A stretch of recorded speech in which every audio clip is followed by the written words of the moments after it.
Yes, sir. Solidus-T, the Ice Guy. I'm back. This one right here, it's going to be the sports edition. My Timberwolves. You know, as y'all know, past week it's been tough. Had two bad losses to Portland. Before that, had a loss that should have been a win versus Miami. But I look at it like this. It's the NBA. These guys are professionals. So any team can beat you on any given night, even if it's the team you're playing that you're better than. These things happen. And then it's early, so you shouldn't really look at it too tough. But those are some bad losses that should have been wins. Definitely the Miami game. The Portland game, to be honest, is kind of debatable because Portland played really good in those two games. So I'm not too mad at that, even though Minnesota probably should have still beat those teams, those two Portland teams, because Portland's not really good.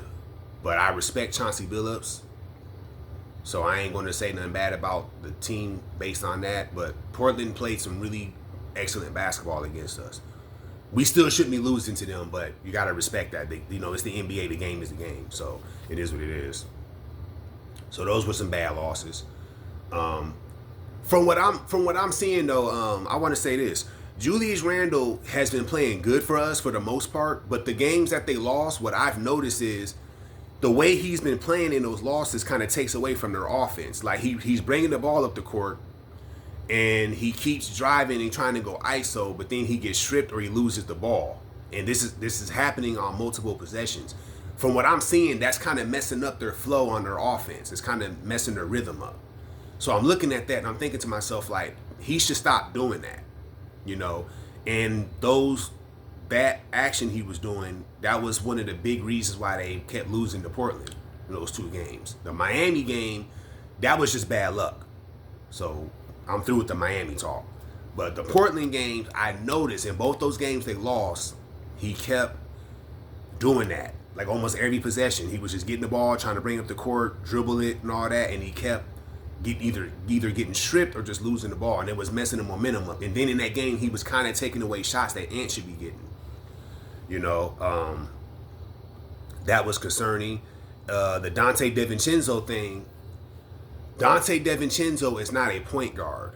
He's a undersized shooting guard. What he does is, what his best strength of his game is, if you've been following him, play off the ball, get to a spot, get an open three-pointer. That's what he does best. They're not using him like that. They got him playing backup point guard where he's bringing the ball up the court. He's trying to set the offense up. That's not his strength. His main strength is coming down the court without the ball, playing off the ball, getting into a spot, moving without the ball, catching it, open shot, and boom. That's how he plays.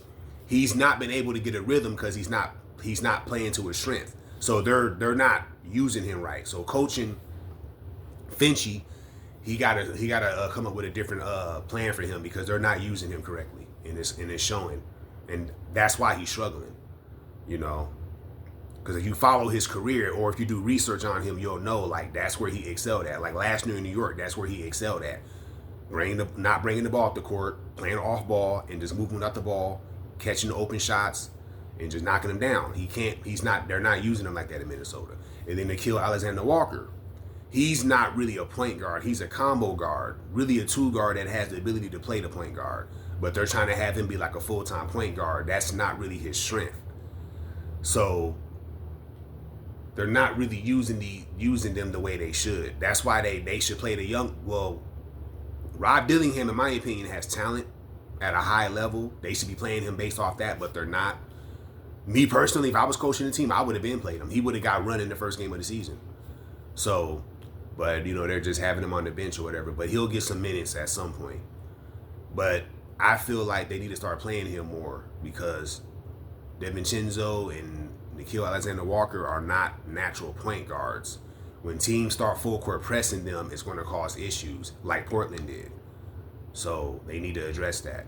But moving past that though, yesterday, beat Sacramento in Sacramento once again. Once again, Ant-Man defeats Fox. Now, De'Aaron Fox is a great player, so I'm not surprised he dropped 60 on their head. He was cooking them. He was cooking Ant-Man on some possessions. You got to respect that. He's a great player. But Ant-Man cooked the whole Kings in that overtime, that late fourth quarter in the overtime, and got the dub for the T-Wolves.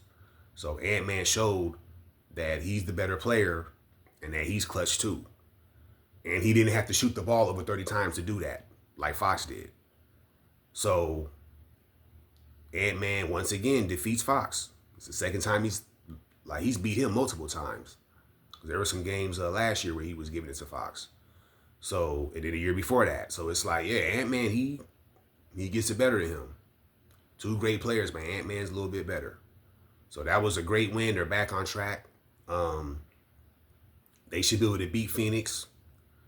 KD's not playing. They play Phoenix Sunday. They should be able to beat Phoenix. KD's not playing. So that should be a dub. We'll see. It's the NBA. These guys are professionals. Devin Booker might drop 60. Who knows? But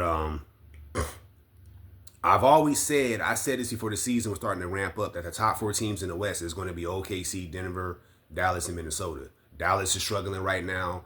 Teams are actually attacking Luka on defense now, so that's kind of having a negative impact on Dallas.